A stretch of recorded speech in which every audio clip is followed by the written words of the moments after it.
This is how we're gonna start it off. The new movement, DJ Drewski, Hot 97, ATL Jacob in the building, You dig? aka Mr. Number One. But we gonna start from the beginning because before producing, I feel like you was rapping, making records. Yeah.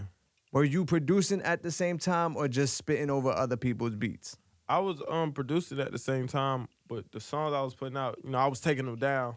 I was putting them up, taking them down, putting them up. Just some. I probably should have left them up though. But Right. Do you still go back and listen to them now? yeah, I just hear the progression of like this new stuff I've been working on versus like all the old stuff. Like sounding crazy.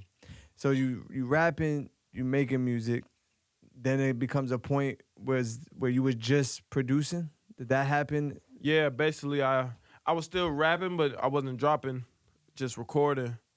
But production was definitely the focus. Because a lot of times people would look at you like, yo, you in the studio with every artist. Were you telling them like, yo, I rap too? Or it never came up when it came to studio session? It has, but like now it really comes up all the time now because Right. it's like I don't know, it's like word just got around like, cause I only play my stuff for like my producer friends, so like Right. Mike Will, he always be like, man, this sounds crazy, like, or like even Walker Flocka, like back then when I was in shout high out to school, Walker was the first one to tell me to rap. Mm. Like I was in high school at the time. Was he rapping at that time? That's when he really started taking a break after that. Like that's when Right. he took his break and he ain't rapped since then. But he was telling me to rap at that time. He was booking sessions and I was rapping in his sessions. He ain't doing no music. I'm just in there. He like, man, Right. it's hard. Jacob like, keep going, like, just rap. And it's like now it's definitely the conversation, but in and out of session, it'll be like times like Future knew and like he'll just, listen to some of my stuff sometimes and he'll be like, man, it sounds good. That's most he'll tell me, like, it sounds good. Right. But do we have a future ATL Jacob collaboration record? Not beat-wise, not production. I'm talking about you and Future on record. Definitely not recorded yet, but I know Future he'll do it. Right. I just don't want to ask him. I want him to be like, man, it's hard. Like, what you want Let me to get hop on that. Right. Yeah, that's what I'm on. Like not every artist, but most of the features like that I'm gonna be putting out, like gonna be that, like where they asking me. Because speaking of features, the first single you about to drop got Frito Bang on it. Yeah. How did that come about? Was that like an in-studio type of thing? Because shout out to Rowdy Rebel, who just left, right? I know you Yeah. ran into Rowdy. We up here at Hot 97. And I'm like, yo, Rowdy, Jacob about to pull up. He said, yo, I'll fuck with Jacob. The only thing is, he makes sure the artist is in the studio with him. Yeah. He ain't sending no packs out. He no sending no beats through email. Yeah. So let's talk about that, cause right? Because for artists nowadays, they so used to producers, yo, just email me the record. Yeah, I ain't doing that because it's like, man, I want to give direction on like what I want to hear. Like, I want to hear what you wanted. I want to hear what you doing, like the ideas you got. I want to give direction of like what I heard when I made this, like. Right. So it's like, yeah, I always tell Rowdy, like, he be like, man, send the pack. I be like, man, we gonna link up when I see you. Or Right. like any artist, I just tell them that because it's just more about that vibe. Like, man, you'll get a better song like that most of the time. Not all the time, but most of the time. Majority of the time. Yeah. When I'm there's a there, vibe you in get better there. songs, yeah. And then you probably know the direction you want to go to. When you making the beat, you can speak on it, but is it like, yo, you know who would sound good on that? Right. Like, Fact. Rowdy Rebel might sound good on that. Yeah. But this is the way I want it to go. Yeah, that's exactly what it is. And that's what you call producing a record. Really producing it. Yeah. And it ain't more, it's more than just talking. Like, you really in there working. Like, you switching around words. You telling him what to redo, or like, you might change up their whole flow by just shifting stuff over. Right. But was there a time where ATL Jacob Beats was on BeatStars or on YouTube? Was there ever a point in your career where you did do that? Because there's a lot of young producers, that's all they know. Yeah, I tried not BeatStars, I tried the YouTube beats. I think I put like 3 beats up ever. They still on YouTube somewhere. They not even called ATL Jacob Beats. It's called something else. I don't even know it, but they on YouTube, and that was way like, Super early. That was like 2015. Like I was just starting to make beats. Right. Like learning for real. Were you going by ATL Jacob or was it a different artist name? It been ATL Jacob since I think around that time it was ATL Jacob. So when you started putting it out, Yeah, on he was YouTube. going by ATL Jacob. Yeah. Who's the voice of the drop? The girl one or the boy? The boy one, that ATL Jacob. That's Young Scooter, man. Young Scooter. Hell yeah, shout out to Scooter. So he just said it randomly in the studio session. And he's like, yo, I'm using this. Nah, he made a song called Real Talk with him and Future. First thing come on, like ATL Jacob. Shout out to the Ox. Assalamu alaikum. And then it's like, I'm like, that's the tag. I had the session anyway, so I just took the tag out. Right. Just took it out of the session. I was like, man, that's the tag. Because right now, when it comes to music, that's one of the biggest tags right now. Yeah. You know what I'm saying? Like, Yeah. do you hear it, or because your swag, right? Your energy, and it's probably since you was a kid, just real calm, humble, Yeah. cool, like, right? But when you got 9 records you had at one point on the Hot top 100. Hot 100s, is there any excitement? Does Jacob get excited? Like, Yeah, I didn't go crazy, but I was like, man, that's nice right there. right? That's the most I did. Was like, man, that's nice. Because in your head it's like, yeah, I got 9, but now I want more. Yeah, now it's like, yeah, I got 9. Yeah, that's hard. All right, what's next? Right. Just go by. People say I don't enjoy the moment. I enjoy the moment. My moments go by fast. Like I'm aiming for so much bigger. So it's like that right there. Like, yeah, it's a great accomplishment. Well, it's a good accomplishment, but For you, it's good. Yeah, I want a great accomplishment. For somebody, that's amazing. That's a dream come true to have one record. You know what I'm saying? Now you got platinum records, Yeah. and you still don't seem like it's I time got- to celebrate. I got a lot of plaques. I just never ordered none of them. I think I got like 1 plaque in my house. It was like Right. Well, what was the first plaque? The You first remember? plaque- Or that you didn't even order that. They sent you the email like, yo, it went gold. I think it was Meek Mill, Splash Warning. Meek Mill, the Championships album. Right. I think that was the first one. First one that you got a plaque for. Yeah. Did you get the Future Drake plaque yet or not yet? No, I didn't order it yet because, that one going to go back. It's still running up. Yeah, that one's going to keep going. So I'm going to wait. I don't even got the Super Gremlin one yet. Not yet. Yeah. Because it's still running up too. Yeah. So I'm gonna order all my plaques. Just, we gonna Right. order them. There's no rush. There's no rush for them. Because there's a lot more coming in. Yeah, it's a lot more. Did you get the bigger crib to fit the plaques in yet? Have you upgraded the house yet? It's in the middle of getting built, so still building. Building from scratch. Yeah. So You sat there with the designer like, yo, this is how I want this my what I joint. want. Yeah. So building it, and now it's like we're going bigger, man. Right. I got my studio I'm building too. I got this building I bought. It's a 14,000 square foot building. Congratulations. Appreciate it. So we building that Is the whole Awesome. building the studio, or are you gonna rent out like commercial whole space? studio, whole The building. whole gonna building be my is studio. ATL Jacob. Yeah.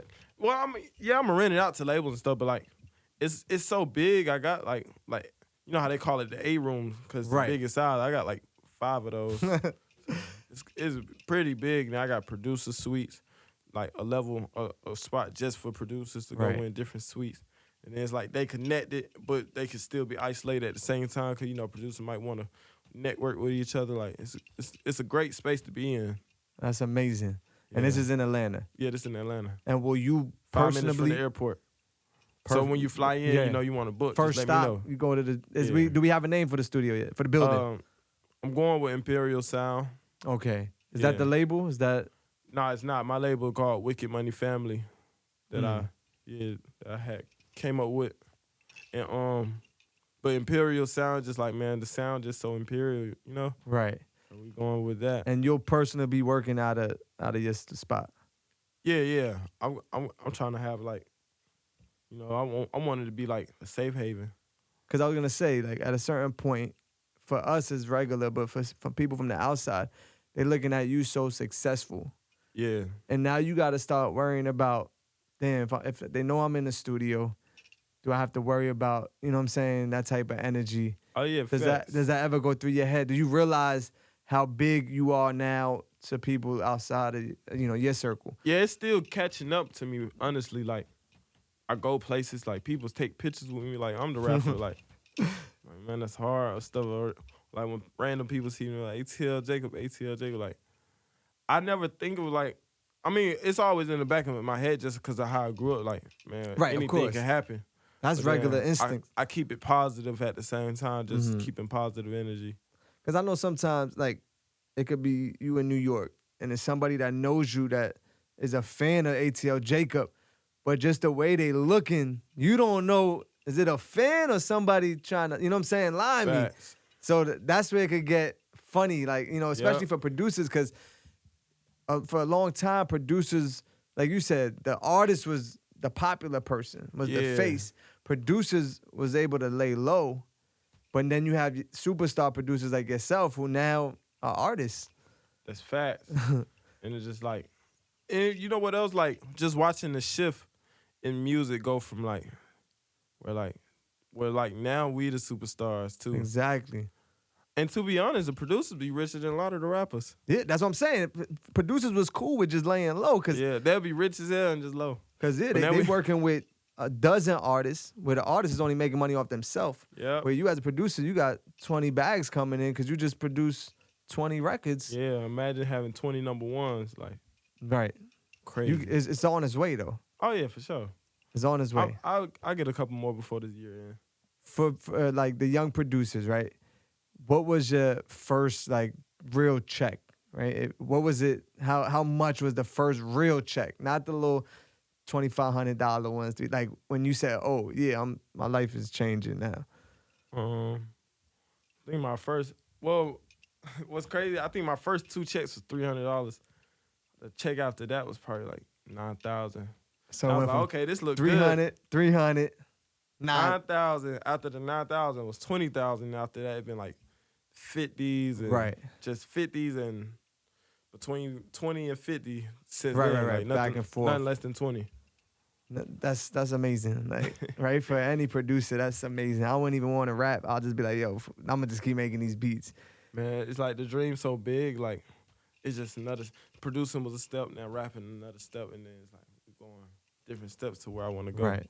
Yeah. What's the next step? Because producing is done. Rapping, you're putting out records. You're about to drop some music. Once that hits, what's the next step for Jacob? We building up to that, but definitely it's definitely gonna be fashion for sure. Yeah. I'm working on that as I do my artistry Right. at the same time. So And it all goes hand in hand. yeah, cause honestly, like most of the like 90% of the clothes I wear I don't like. Unless like if it's made from scratch, like have a designer like make that from like nothing but fabric, like Right. that's what I would most like wear. So now it's just designing my own stuff to what I want to see and wear. Just like your music. Yeah, right? basically. It's basically the same concept. Like, yo, I ain't like these beats that these other producers is making. Literally, that's how I feel. I'm gonna make my own beats. That's how I feel about the songs. I don't like most of the songs that's coming out. It's time to make my own songs. Like that's what I'm on. And the good thing with you know how to adjust to the change almost before it even changes, right? I don't know if that's just a natural thing. That's you paying attention to what's going on, but like your production is always ahead in a sense.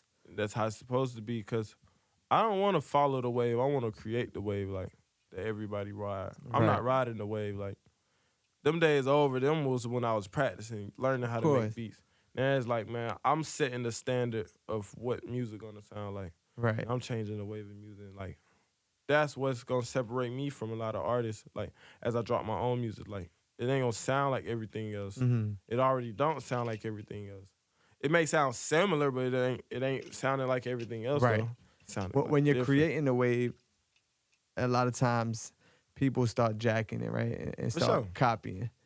But like you said, when you were learning, do you feel like you were taken from other producers or just inspired by other people while you were doing your music? Yeah, definitely.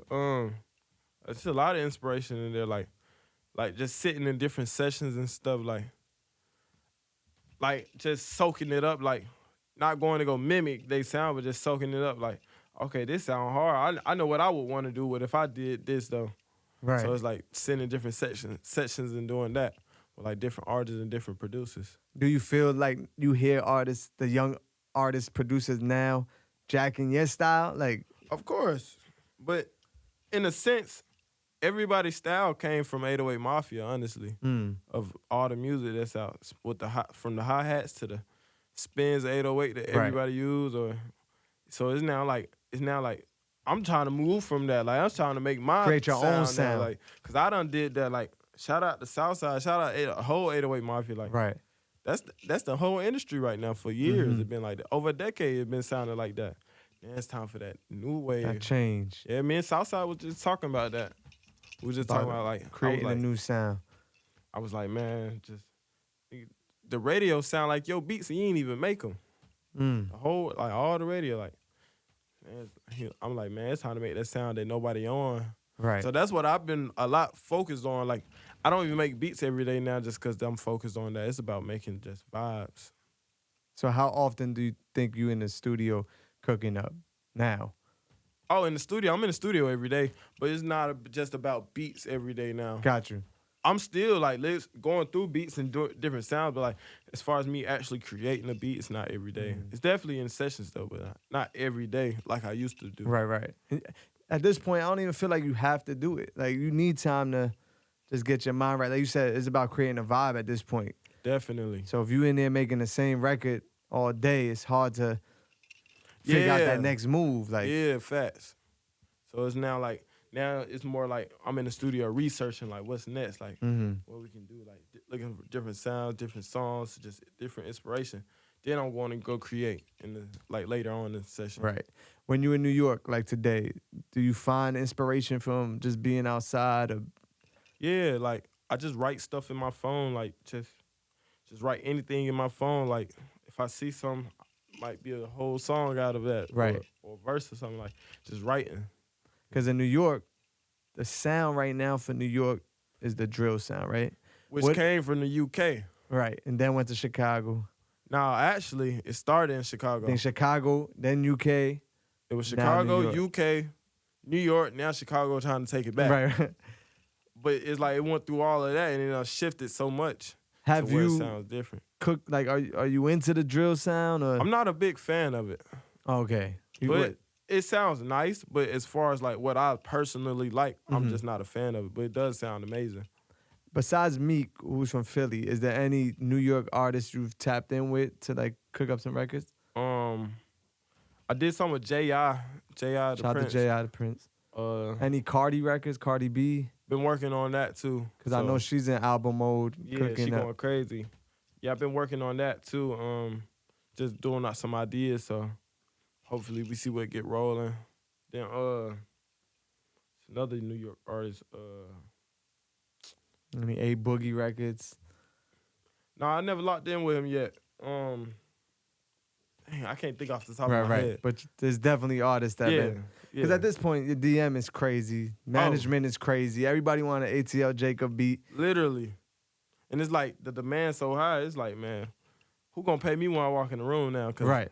I don't need y'all. Like my favorite artist to lock in my favorite two artists to lock in with Lil Baby and Future. And it's like, Good. man, if you gonna take me away from that, you gotta pay me up front. And it ain't even got no money. It's just like My paying time. for my time. Like My time at this 'cause point. if I'm locking in with you, I could be making another hit with Future. Right. Or making another hit with Baby, you know? So it's not, how does it work, right? There's an artist that wants an ATL Jacob beat. How can they get in a session with you? Man, just they always find a way to hit me up rather just through somebody. I know Right. a lot of people, so by the time they find a way to hit me up, they Is it even possible though right now? You got a platinum record out with Drake and Future and Thames, who you actually ran into, right, at BT Awards? yeah. And We ran into each other. Yeah, I said hello. That was my first time seeing her in person. right. Want to say hello, so we cooking up some too. Boom. International. Yeah, Was that I love Tim's, man. She you, hard. you sampled that before Future heard it? Yeah. So I that beat did. you had for a minute with the sample on it. Not for a minute. I made the beat. I took it to him the same night. Because I heard Kodak, you played it for Kodak, right? Yeah, I paid it for Kodak because the night I made it, the day I made it, I took it to Future the same night. But Future it was so many people in the room. It was more like a party vibe. So he just skipped the beat. So I was like, shit, cool then. So, you know, I was just went around. Kodak had it and Moneybagg Yo had it. Well, Kodak didn't have it. Moneybagg Yo had it. Had the actual beat. Before I even knew Future, it was a completed song that he had his mindset on. I didn't even know. So I'm telling Moneybagg, like, I can hear you on this, man. This a hit. Like, Moneybagg, like, love it. Like, the next day, I found out, I was texting Bag, like, hey, Future and Drake got that beat. You might want over. Did he put a verse on it? Did I don't Bag think he put ever a verse? Oh, he never recorded even put it a yet. verse. Yeah, but he did play the beat for Future once. Future called me like, hey, you tripping. This is a hit. You can't never get this beat out to nobody. How'd you find the Thames audio? Just ran into it? I listened to her music. Okay. Like her whole EP, like Interference. That's the first song on the EP. Like, that's one of my favorites too. Free Mind, also. Everybody know Free Mind. Right. Though. But so I just knew the song, and she did a Genius cover. Yeah, it was like an acapella version. Like, there's no drums on here. Let me put my own drums. So that's how that came about. And it was all love, like, cause you know a lot of times you as a producer, you sample something, you gotta go through a roller coaster to get clearances and all that. Definitely, man. Thank you, Tim's and her team for just clearing the sample. Right. Definitely. Easy like that. Yeah. ATL Jacob in the building, Hot 97. Outside of music, you making fatherhood look good too. So shout out to you for that. I love my kids. I love kids just in general, especially good kids. Are we gonna get more kids? You got 2, right? 3. 3 kids. Yeah. Do you want more? Yeah, I do want the more. house is bigger now. You got the House big way house bigger, now. man. But I just want to, you know, it's like with kids, like you can't just have them with anybody, man. I want like, and then it's like you never know who's the right one. Now you got a platinum record, you don't know. Like what. everybody want kids from Right. me now, so it's like I'm gonna just pause, man. Just focus on his money, focus on the music. Definitely, but I know later on, like I got a whole big dream, big goals. Like we're going crazy though, like. And it's all coming together, so we look forward to that. Is there a ATL Jacob project dropping with? Now I'm not producing, you rapping. Do we have a project coming? Definitely on the way. No date yet because you can't rush perfection, but it's definitely on the way in the works. So that's what we got to look forward to. In the meantime, you got a couple more hits, I'm sure, coming out. Yep, definitely. 2 Future records back to back too, right? Yeah. Wait, which ones? He just dropped. Oh, the Holy Ghost, one. the Holy video. Ghost. Yeah, then we about to drop the Love You Better video. Now everybody know. Nobody knew, but right. now everybody now know. We I know. just said it. Yeah, so we about to drop that video. Amazing video. Like I like that bit. I personally like that video better than Wait For You. Oh, you seen it? You seen the final version? Yeah. Well, not the final version, but like the unedited. Like right, it was right. chopped up and stuff. Just you. Not the effects, but beautiful, crazy video. Crazy video coming. Yeah, Future showed it to me the other day. Fire. Well, listen, we excited for you. We proud of you. ATL Jacob in the building. Any last words for the city before we get out of here? Man, just thank you to all the love I get out in New York. You know, every time I go to the clubs, like, they announce I'm in there, like, they go crazy. Like, they treat me like I'm Future in the club. I be like, damn, they treat me like I'm Drake. So, man, appreciate all the love coming from New York, man, definitely. I love it out here. We out, baby. The new movement. Peace.